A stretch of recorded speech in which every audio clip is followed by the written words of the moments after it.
भारत खंडे में एक बार पुनः मैं आप सभी का स्वागत करता हूँ। भगवान भोलेनाथ की कृपा आप सब पर बरसती रहे। सब लोग ये जानना चाहते हैं कि मेरा भविष्य क्या बनेगा, पूर्व के जन्म में मैं क्या था और वर्तमान में मैं किस स्थितियों से गुजरूंगा, मेरा भाग्य मुझे कहाँ ले जाएगा। ये सबके जीवन में ये मन में रहता है कि मैं सब जानूँ समझूँ। तो इसके लिए ज्योतिष का सहारा लेना पड़ता है, एस्ट्रोलॉजी का सहारा लेना पड़ता है। अलग अलग तरीके हैं, तमाम तरीक़ों से जाना जाता है कि मेरा जीवन आगे कैसे गुजरेगा। तो आज मैं उसी पर चर्चा कर रहा हूँ। आज मैं ले रहा हूँ नाड़ी ज्योतिष को। इस नाड़ी ज्योतिष के द्वारा आप ये जानेंगे कि नक्षत्र संस्कार क्या होता है। तो इसको आप कह सकते हैं संस्कार नक्षत्र। पूर्व जन्म में आप किस नक्षत्र में पैदा हुए थे, वर्तमान में जो नक्षत्र है ना, इसको तो आप जानते हैं। किसी भी एस्ट्रोलॉजर से आप पूछ लेंगे या स्वयं जान जाएंगे कि किस जन्म में हम किस नक्षत्र में पैदा हुए हैं। लेकिन यह कैसे जाना जाए कि पूर्व जन्म में हम किस नक्षत्र में पैदा हुए थे, और पूर्व जन्म में जिस नक्षत्र में हम पैदा हुए थे उसी नक्षत्र के तमाम कारकों को लेकर के इस जन्म में हम पैदा होते हैं। जो भी कृत्य मेरे होते हैं, अच्छे बुरे अथवा फिर किसी भी तरीके कृत्य क्यों ना हो, उसका संस्कार लेकर के हम इस जन्म में पैदा होते हैं। और जब उसका संस्कार लेकर के हम इस जन्म में पैदा होते हैं तो उसे कहा जाता है संस्कार नक्षत्र। तो क्या आप भी जानना चाहेंगे कि आपका संस्कार नक्षत्र क्या है? मतलब पूर्व में पिछले जन्म में आप किस नक्षत्र में पैदा हुए थे। आपने सुना होगा कि बहुत से लोग कहते हैं कि बड़ा नक्षत्र बली है। तो जब नक्षत्र बली कहते हैं ना, तो पूर्व जन्म के नक्षत्र की ही बात करते हैं। उसी नक्षत्र के बल पर इस नक्षत्र में आपका जन्म हुआ है। इसी को आप प्रारब्ध कह सकते हैं कि प्रारब्ध बड़ा प्रबल था, जिसकी वजह से इस नक्षत्र में हम पैदा हुए तो नक्षत्र बली हो गए। कहते नहीं कि कोई कोई कुछ भी नहीं करता लेकिन नक्षत्र बली है और बहुत कुछ पा जाता है, धन धान्य वैभव संपदा सब कुछ पा जाता है। और कुछ लोग ऐसे होते हैं जो कि बहुत मेहनत करते हैं, उसके बाद भी कुछ नहीं हासिल होता। तो जिसको हासिल होता है उसको कहा जाता है वो नक्षत्र बली था। तो उसी संस्कार नक्षत्र की बात हम करते हैं। कैसे जाना जाए कि संस्कार नक्षत्र हमारे क्या थे, पूर्व जन्म में हम किस नक्षत्र में पैदा हुए थे। देखिए, एस्ट्रोलॉजी जो है वो आपको पहुंचा देती है अपने पूर्व के जन्म में। हम लोग ये जान जाते हैं कि पूर्व में आपने कौन से कर्म किए थे और किस तरीके की स्थितियों से आपको गुजरना पड़ा था और किस किस जद्दोजहद से आप गुजरते हुए यहाँ तक पहुँचे हैं। ये सब हम लोग जान जाते हैं, एस्ट्रोलॉजी के जरिए जानते हैं, नाड़ी ज्योतिष के जरिए जानते हैं। आज उसी नाड़ी ज्योतिष की बात मैं उठाने जा रहा हूँ। जब पूर्व जन्म की बात आती है कि किस नक्षत्र में हम पैदा हुए थे, तो आज का नक्षत्र आप देखें कि आज मेरा नक्षत्र क्या है। हमें लगता है कि सब लोग ये जानते हैं कि मैं किस नक्षत्र में इस जन्म में पैदा हुआ हूँ। तो इस समय जिस नक्षत्र में आप पैदा हुए हों, ये देखें कि उसका स्वामी ग्रह कौन सा है। और जब ये पता लगा लें कि उसका स्वामी ग्रह कौन है, तो यह भी देखें कि वह स्वामी ग्रह किस नक्षत्र में बैठा है। और जब ये पता चल जाए कि वो स्वामी ग्रह किस नक्षत्र में बैठा है, तो उससे 19वां नक्षत्र जो होगा वो आपके पूर्व जन्म का नक्षत्र होगा। आसान है, लेकिन इस बात का ध्यान रहे कि हर व्यक्ति का नक्षत्र समय जब वो पैदा होता है ना, तो लग्न, राशि, नक्षत्र, वार सारी चीज़ें बदल जाती हैं। हर व्यक्ति का अलग अलग होता है। और जब हर व्यक्ति का अलग अलग होता है तो नक्षत्र उसके हिसाब से निकालना पड़ता है। यदि आप आसानी से ना निकाल पाएँ तो किसी भी बड़े एस्ट्रोलॉजर्स के पास चले जाएं और उनसे पूछें कि नाड़ी ज्योतिष के जरिए इस विधा को अपना करके मेरे पूर्व जन्म के नक्षत्र को बता दें। और जो पूर्व जन्म का नक्षत्र होगा, 19वां नक्षत्र मैंने बताया, वही आपका नक्षत्र होगा। अब आप पूर्व जन्म के नक्षत्र के साथ वर्तमान में जब पैदा होंगे, तो वर्तमान में जो भी कर्म आपके द्वारा किए जाएंगे, जो भी कृत्य आपके द्वारा किए जाएंगे, जो भी क्रियान्वयन आपके द्वारा किया जाएगा, वो उससे पूरी तरीके से लवरेज होगा। मतलब वह संस्कार आप ले करके आए होंगे। जैसे आप बुरा कर्म पिछले जन्म में उस नक्षत्र में रहते हुए आपने किया है, तो वो संस्कार आपके जीवन में इस जन्म में भी उतरेगा। अब लाख कोशिश करेंगे कि वो खत्म हो जाए तो नहीं खत्म होगा। इसलिए उस संस्कार को लेकर के आपने जन्म लिया है। ठीक उसी तरीके से उसका उपाय कर सकते हैं। जब उपाय करेंगे तो उसकी मंद का अर्थ हुआ कि उसको कमतर कर सकते हैं। लेकिन वो संस्कार चूंकि आपके अंदर हैं, तो शुरुआती दौर में जब तक आप उपाय नहीं करेंगे तब तक उन संस्कारों से आप बंधे रहेंगे। तो इसलिए आप खत्म नहीं कर सकते, कभी नहीं खत्म कर सकते तब तक जब तक कि उपाय ना करें। तो पूर्व जन्म का जब ये पता चल जाए कि किस नक्षत्र में हम पैदा हुए हैं, तो उसी के आधार पर इस नक्षत्र में जब आप पैदा हुए, इस जीवन में जब आप अपने कर्म करेंगे, तो उसी हिसाब से बनता चला जाएगा। जैसे कुछ उदाहरण मैं आपको दे दूं, देखिए तीक्ष्ण और दारुण नक्षत्र होते हैं। मैंने लिखा है कि अश्लेषा, ज्येष्ठा और मूल, ये नक्षत्र जो होते हैं ना, ये तीक्ष्ण होते हैं। और ये नक्षत्र जो है दारुण नक्षत्र, दारुण मतलब दुख देने वाले। तो दुख देने वाले नक्षत्रों में जब इस नक्षत्र में अगर आपका है कि पूर्व जन्म में इस नक्षत्र में आप जन्म ले चुके हैं, इसके पहले वाले जन्म में, तो इस जन्म में भी आपको दुख उठाना पड़ेगा, तकलीफ उठाना पड़ेगा। आपके बनते बनते काम बिगड़ जाएंगे, स्थितियां आपके अनुकूल नहीं रहेगी, ये स्थितियां आपके साथ आएंगी। लेकिन उसी जगह पे उग्र और क्रूर नक्षत्र में यदि पहले पैदा हुए हैं पिछले जन्म में, तो उग्र और क्रूर नक्षत्र के लोग जो है वो किसी भी स्थिति में कड़ा संघर्ष करेंगे, सफलता उनको मिलेगी, लेकिन बड़ी कड़ा संघर्ष करने के बाद सफलता मिलेगी। जद्दोजहद करेंगे, जूझेंगे, उसके बाद सफलता मिलेगी। लेकिन एक बात और मैं बताऊं, कहते हैं कि गंडमूल नक्षत्र जो होता है, पूर्व जन्म में अगर कोई गंडमूल नक्षत्र में पैदा हुआ है, बहुत से लोग इस जन्म में गंडमूल नक्षत्र में जब पैदा होते हैं तो उनकी स्थिति अनुकूल नहीं रहती, तो किसी भी एस्ट्रोलॉजर के पास जाते हैं तो वो बताता है कि गंडमूल की पूजा करवा लो। तो गंडमूल की पूजा जो है जन्म के ठीक 27 दिन बाद हो जाती है।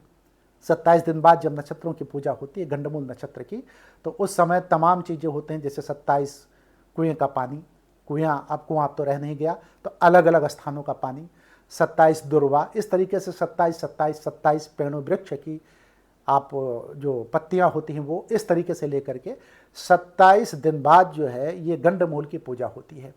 तो उसके बाद जब गंडमूल की पूजा हो जाती है तो वो गंडमूल की स्थिति से वो मुक्त हो जाता है। लेकिन यदि वो पूर्व जन्म में गंडमूल में पैदा हुआ है तो इस जन्म में दिक्कतों का सामना करना पड़ेगा। और गंडमूल के नक्षत्र जो है अश्लेषा, ज्येष्ठा और रेवती होते हैं, ये बुध ग्रह के अंतर्गत आते हैं। लेकिन ठीक उसी जगह पे मूल और मघा, स्वनी जो है ये केतु नक्षत्र के अंतर्गत आते हैं। केतु जो है आपको वैराग्य की तरफ ले जाता है। तो अगर पूर्व जन्म में आप गंडमूल में पैदा हुए हैं तो इस जन्म में आपको दिक्कतों का सामना करना पड़ेगा। इस जन्म में यदि आप गंडमूल में पैदा हुए हैं तो आपको 27 दिन पे नक्षत्र की पूजा करानी होगी। इन 6 नक्षत्रों में आकाश में एक जगह ऐसी होती है जहाँ पे 2 नक्षत्र आपस में संध्या काल के समय मिलते हैं, उसी को हम गंडमूल की पूजा कहते हैं, गंडमूल नक्षत्र कहते हैं, जिसकी हम पूजा कराते हैं। हमें लगता है कि चीज़ें स्पष्ट हो रही होंगी। अभी क्या है ना कि एक नक्षत्र जो है, जैसे कोई बात पूछे कि भाई नक्षत्र बदल जाते हैं तो क्या होता है, तो ये जो चक्र होता है ना नक्षत्रों का, ये 360 मतलब एक भचक्र इसको कहते हैं, ये 360 डिग्री का होता है। और जब एक नक्षत्र जो है वो 13 डिग्री 20 मिनट का होता है। कहने का अर्थ ये हुआ कि 13 डिग्री 20 मिनट में एक नक्षत्र अपनी स्थिति को पूरा करता है, और इसको 20 से 27 घंटे, किसी नक्षत्र में 20 घंटे तो किसी में 27 घंटे पूरा करने में लग जाता है। तो हम मानते हैं कि जैसे मान लीजिए किसी व्यक्ति का जन्म अभी हो रहा है, तो हो सकता है कि अगर शुरुआत में जन्म हो रहा हो तो 20 से 27 घंटे के बीच में वो नक्षत्र अपना स्थान बदल देगा। मतलब ये क्या है, चंद्रमा को एक नक्षत्र पार करने में इतना समय लगता है, 20 से 27 घंटे लगते हैं। ये नक्षत्र का अर्थ होता है। देखिए उत्तर भाद्रपद और उत्तराषाढ़ा में अगर कोई व्यक्ति पैदा हुआ है, साथ ही उत्तर फागुनी में भी अगर कोई व्यक्ति पैदा हुआ है, मतलब कब, पिछले जन्म में, ये नक्षत्र अगर उसके हैं, कौन से, मैंने बताया उत्तर भाद्रपद और उत्तराषाढ़ा और उत्तरा फागुनी, ये 3 नक्षत्रों की बात मैं कर रहा हूँ। अगर इन 3 नक्षत्रों में पूर्व जन्म में उसका, जिसको हमने कहा संस्कार नक्षत्र, उसका संस्कार नक्षत्र रहा है, तो इस जन्म में उसका विवाह देर से होगा और दिक्कतों से होगा, परेशानियों से होगा, मुश्किलों से होगा। तब तक नहीं होगा जब तक इन नक्षत्रों का उपाय न कर ले कोई व्यक्ति। अब आप पूछेंगे कि इस जन्म के नक्षत्र का उपाय करेंगे, उस जन्म के नहीं, वो संस्कार लेकर के आप आए हैं, उन संस्कारों से आप बंधे हुए हैं। तो जब आप इस ग्रह, मतलब ग्रह नक्षत्र जो भी दोष यहाँ पे आएंगे, जैसे सप्तम भाव पे, सप्तम घर में, 7वें घर में यदि किसी क्रूर ग्रह की दृष्टि है, अथवा फिर 7वां घर जो है आपका मजबूत नहीं है, किसी भी स्थिति में जो है वहाँ पे जो है कुछ न कुछ गड़बड़ी है 7वें घर में, तो उसका कारण भी पूर्व जन्म का उत्तर भाद्रपद अथवा फिर उत्तराषाढ़ा होगा। ये 2 नक्षत्र तो विशेष करके हैं। जैसे मैं उत्तर फागुनी की बात ले लेता हूँ, अगर जो है संस्कार नक्षत्र में उत्तर फागुनी को हम हटा देते हैं, 2 नक्षत्र उत्तर भाद्रपद और उत्तराषाढ़ा यदि पूर्व नक्षत्र हैं आपके संस्कार नक्षत्र की श्रेणी में, तो निश्चित तौर पे इस जन्म में आपका विवाह बहुत देरी से होगा। लेकिन कभी कभी ये देखा गया है कि पूर्व जन्म में यदि उत्तरा फागुनी नक्षत्र है तो उत्तरा फागुनी नक्षत्र में होते हुए भी लोगों के विवाह दिक्कतों के बावजूद भी हो जाते हैं। तो जब हम एस्ट्रोलॉजी में जाते हैं, जब हम नाड़ी ज्योतिष की बात करते हैं तो नाड़ी ज्योतिष में हम देखते हैं कई चीज़ों का हम इस एस्ट्रोलॉजी में देखते हैं कि हम एस्ट्रोलॉजी के आधार पर देखते हैं कि नौमांस कुंडली किसकी कैसी है, अथवा फिर चंद्र कुंडली किसकी कैसी है।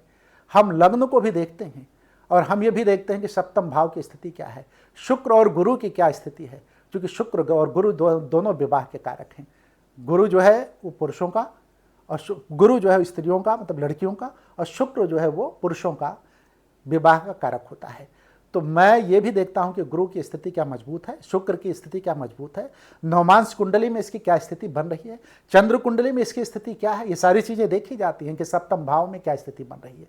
लेकिन इसके बावजूद भी हम ये देखते हैं, जब हम आगे जाते हैं, पूर्व जन्म की तरफ जाते हैं, तो बहुत से लोग जो है इसी पे बात खत्म कर देते हैं, कहते हैं कि सारी चीज़ें अनुकूल हैं या प्रतिकूल हैं, या जो भी उपाय बताते हैं बता देते हैं। लेकिन नहीं, इसके पूर्व में भी मैं जाता हूं नाड़ी ज्योतिष के आधार पर कि पूर्व जन्म में आपके पास जो है आप किस नक्षत्र में जन्म ले चुके हैं।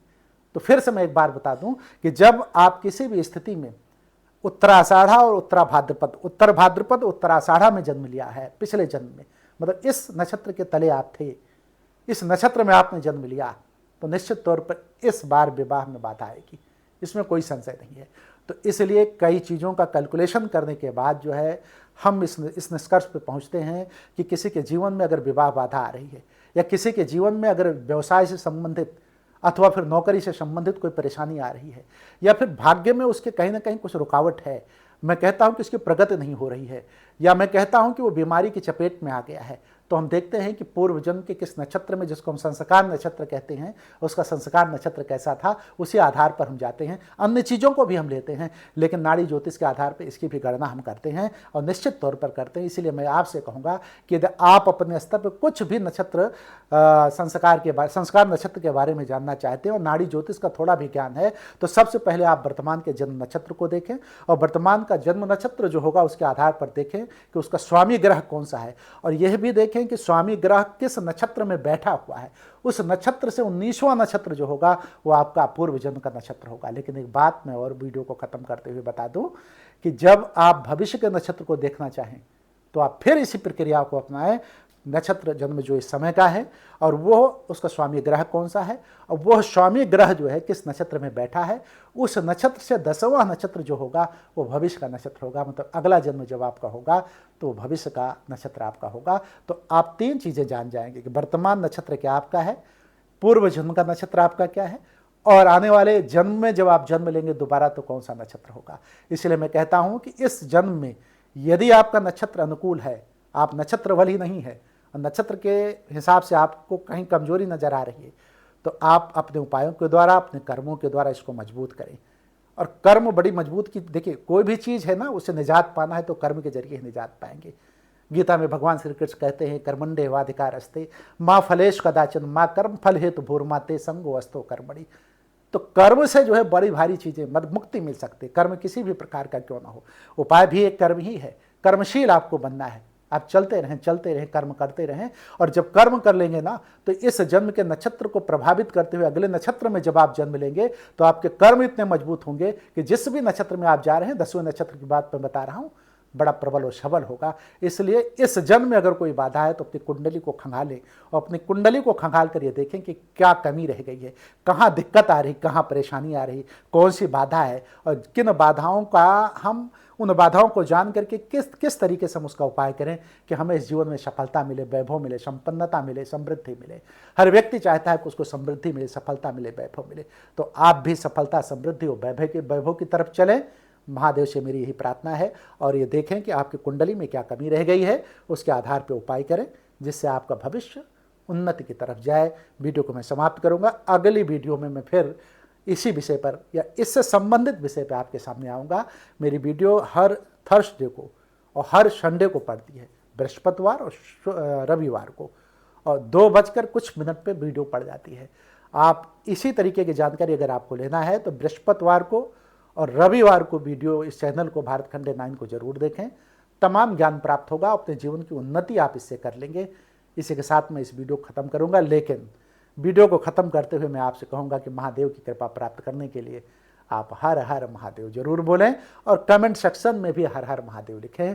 आप लोगों को वीडियो ख़त्म करते हुए मैं कहूँगा हर हर महादेव।